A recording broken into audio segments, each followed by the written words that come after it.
Hello and welcome to This Week on Q. I'm Derek Lambert, and here are 3 things you need to know. Right when you think the market for smartwatches is innovative enough, check this out. A smartwatch that is completely powered by your body heat. That's right, the new Power Watch by Matrix Industries uses thermoelectrics, which converts temperature differences into electricity. The Power Watch has the basics of fitness trackers like step counters, but it also tells you how many watts of power you've generated throughout the day.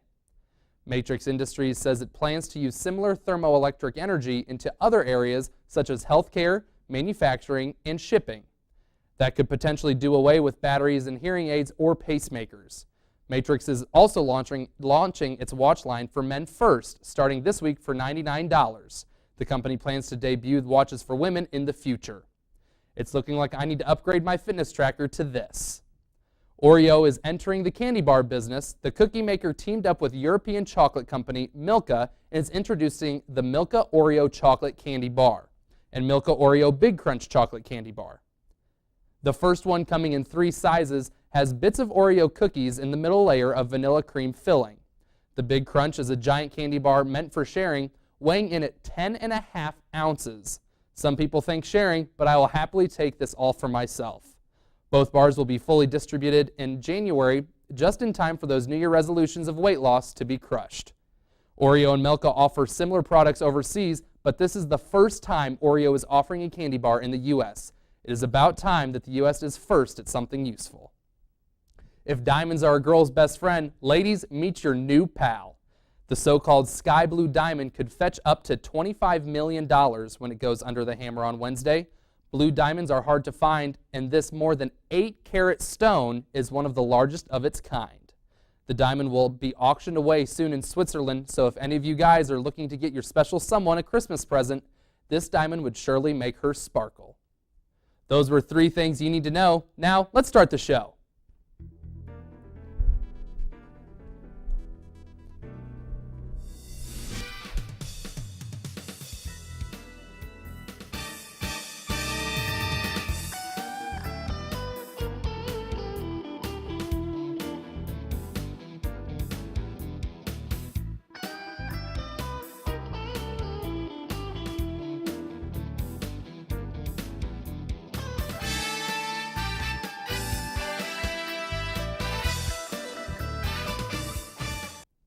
It has been perhaps the wildest election week in the history of the country, ending with Donald Trump as our presidential-elect. Now looking forward, in his first press conference since the election, President Obama gave more detail into his first meeting last week with President-elect Donald Trump and why he feels hopeful about America's future. CNN's Mary Maloney has more. 4 days after he sat down with President-elect Donald Trump, President Obama divulged more about their closed-door 90-minute discussion and encouraged Americans to give Trump a chance. This amidst tensions rippling through the country post-election. I think he's sincere in wanting to be a successful president and moving this country forward. President Obama also addressed the fears some have regarding what a Trump presidency might look like for certain minority and religious groups after a very tense and divisive campaign. I had been encouraged by his statements on election night about the need for unity and his interest in being the president for all people. Another piece of advice from one president to another. It's really important to try to send some signals of unity and to reach out to minority groups or women or others that were concerned about the tenor of the campaign. And that's something President-elect Trump started to do Sunday night during his first TV interview since the election by disavowing his supporters allegedly harassing minorities. I would say don't do it. That's terrible, because I'm going to bring this country together. They're harassing Latinos, Muslims. I am so saddened to hear that, and I say stop it if it helps. I will say this, and I'll say it right to the camera, stop it. I'm Mary Maloney reporting. Much of the country is still in shock after Donald Trump's historic upset of Hillary Clinton. I took to campus to hear what the Quincy University students thought about this year's election. Take a look. I think it went well.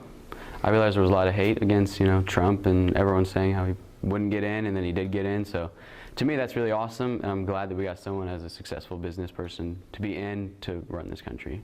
I think that it showed a lot of racial divide that was even more in depth than what we originally thought. A lot of people had assumptions about the election, and then when it didn't go the way they expected, now we're dealing with the aftermath of it. So I think that the riots and the protesting, there's still more to come for a while. I didn't really keep up with it. I mean, I saw the hate on both of them, and I didn't vote either, so I don't really have a whole lot of input on it.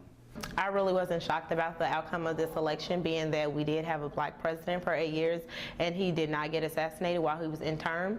So I really think that this election was already set up as to who would win it, because the Republican won in both the House and the Senate. So I really wasn't shocked about that, but I just think it highlights the pain and agony that we had back in the past of how devastating and racist that America is in some aspects. And I think that the president-elected candidate that we have really emphasized that in some of his speeches. So it's kind of like, hilarious to see that America still reflects that past.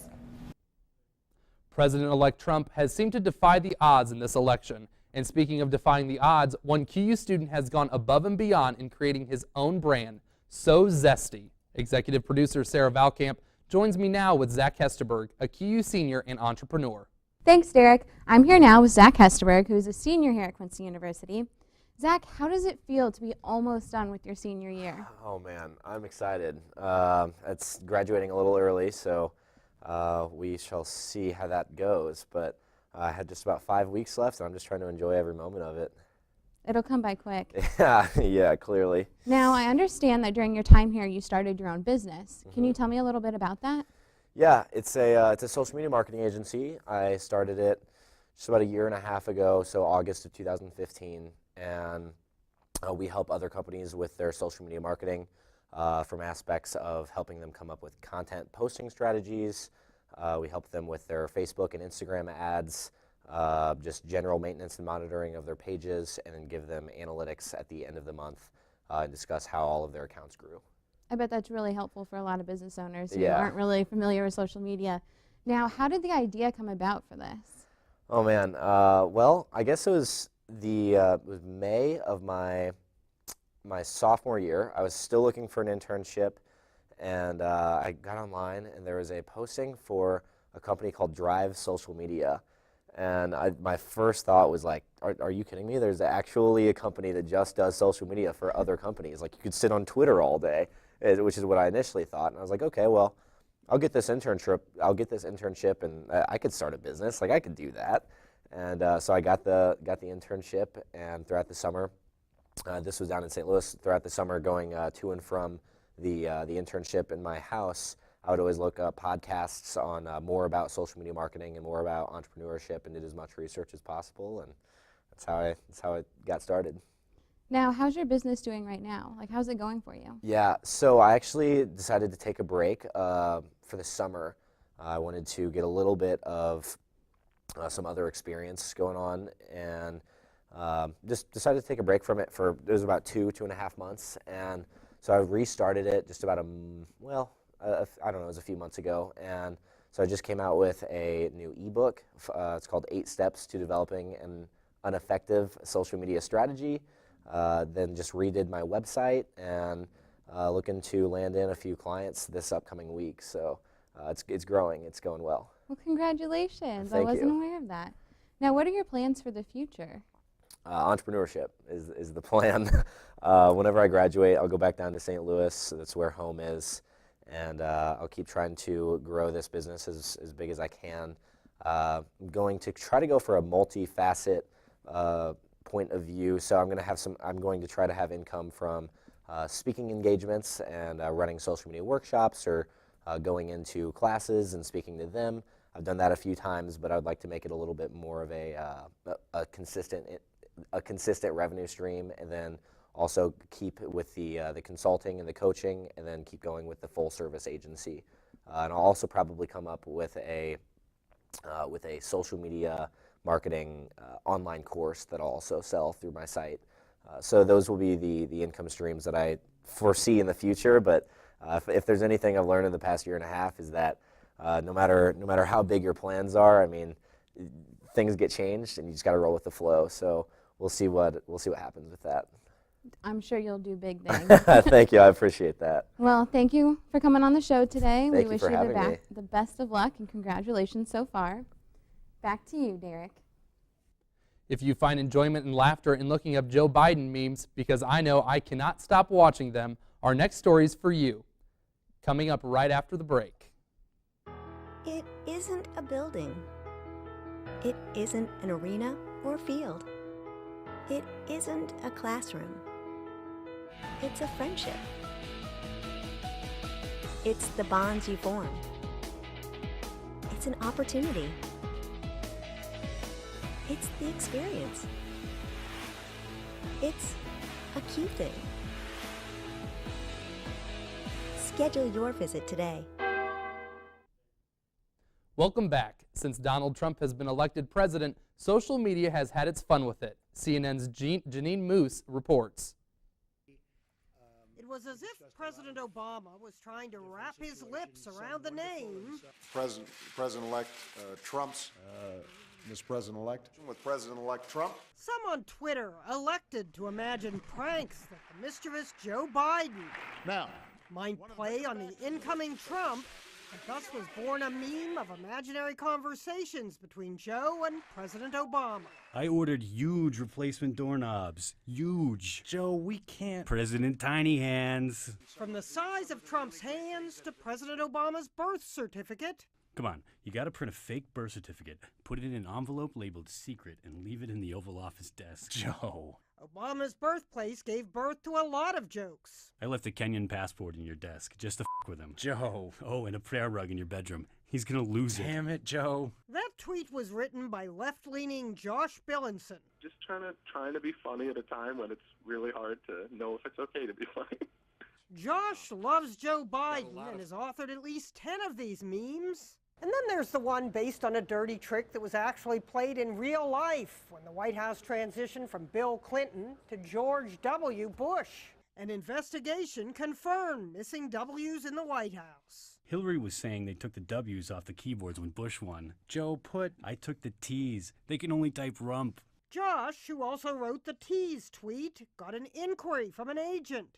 They wanted to know if you were interested in a book deal. I told them I'm interested in anything at this point. If the election's been pushing your buttons, maybe a tweet will provide relief. I took a Staples red button and wrote nukes on it. Joe tweets to him in Russian when pressed. Jeannie Mo, CNN. That was easy. The expression once in a blue moon might mean more than you might think. A rare phenomenon that hasn't happened in nearly 70 years was on display the other night. CNN reporter Jeremy Roth has today's Take a Look at This. Stargazers, get ready to see the moon like it hasn't been seen in nearly 70 years. The phenomenon called the supermoon occurs when the moon becomes full on the same day its orbit is closest to the Earth. It results in a ridiculously large and bright moon and is super rare, as in hasn't been seen this big and bright since 1948 and won't be again, officials say, until the year 2034. The moon will reach its zenith Monday, but has been pretty darn super for a few days now. Lunar looky-loos from around the globe have already started posting pics online. So get a good look now before the supermoon moonwalks its way into the history books. And as a supermoon fades away, a superstar is born. A Michigan Dollar General cashier is enjoying viral fame after a customer captured him on camera absolutely crushing R&B singer Maxwell's hit song, Ascension. So tell me how long it's gonna take until you speak, babe. 'Cause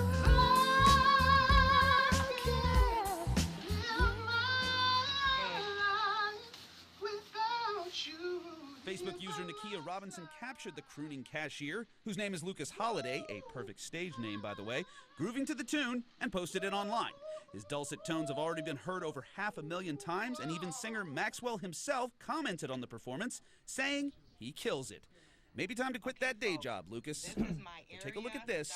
I'm Jeremy Roth. Coming up, I'll tell you where to go to satisfy that college student sweet tooth. We'll be right back. QUTV is more than a news outlet.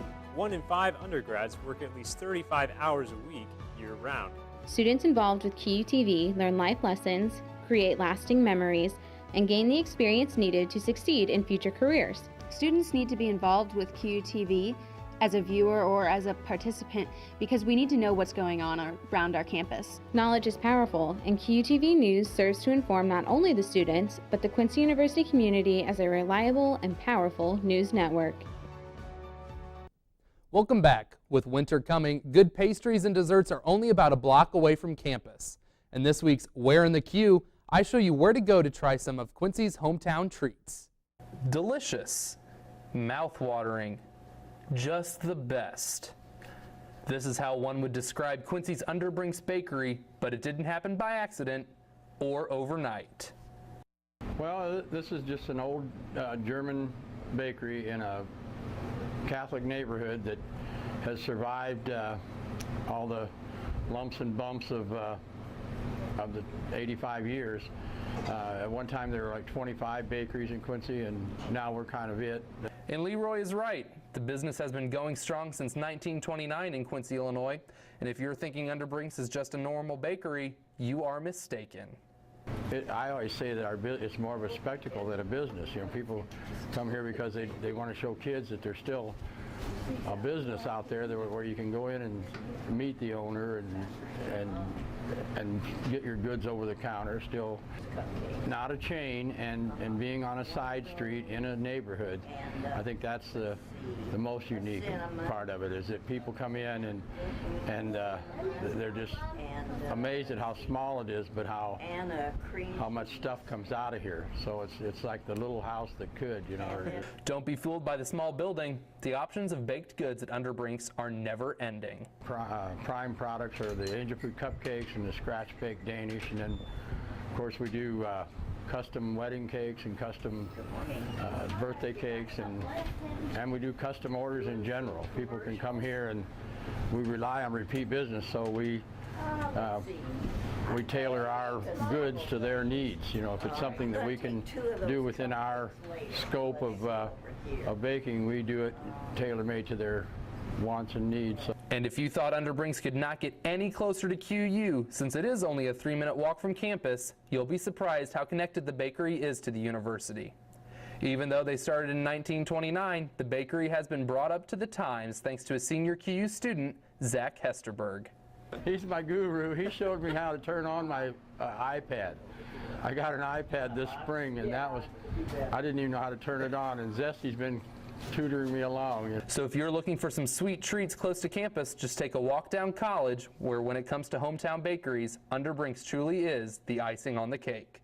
For Where in the Queue, I'm Derek Lambert.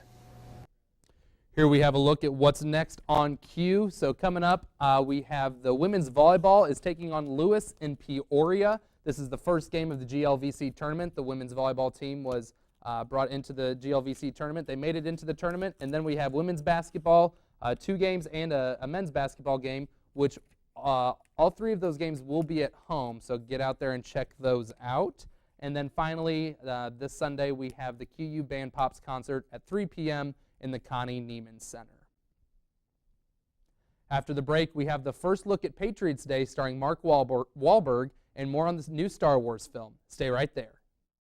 Join me, Coach Marty Bell, head basketball coach of the Quincy University Hawks, live from Chicks on the River every Monday night at 6:30 p.m. or on ESPN 1440 for the Coach Marty Bell Show. Hear from our coaches and players as Ben and I recap the previous games and preview our upcoming opponents. Grab your friends and family and come out to Chicks on the River for a great meal and meet the Hawks. QU men's basketball, Chicks on the River, and ESPN 1440. A winning combination. And as always, it truly is. Welcome back. The new Star Wars film is a month away, and David Daniel has more. They say 500,000 people watch the Boston Marathon here in New England.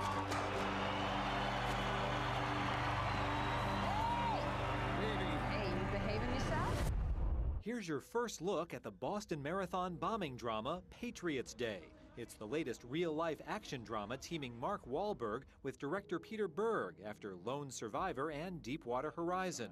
Michelle Monaghan, John Goodman, Kevin Bacon, and J.K. Simmons co-star. Patriots Day opens December 21st. The work is just starting, but it's incredibly exciting. J.J. Abrams is headed to Broadway. The Star Wars and Star Trek director is producing his first Broadway show, a British import with an unlikely title, The Play That Goes Wrong. It's a comedy about an amateur drama company struggling to put on a show. Previews begin March 9th. Harry Potter fans get to return to J.K. Rowling's Wizarding World this Friday, so it's no surprise the popular author's Fantastic Beasts and Where to Find Them is dominating online buzz. Media measurement firm ComScore says the film was the subject of 98,000 social media conversations last week. Rogue One, a Star Wars story, which generated more than 68,000 new conversations, doesn't open for a month. But hey, it's Star Wars. In Hollywood, I'm David Daniel.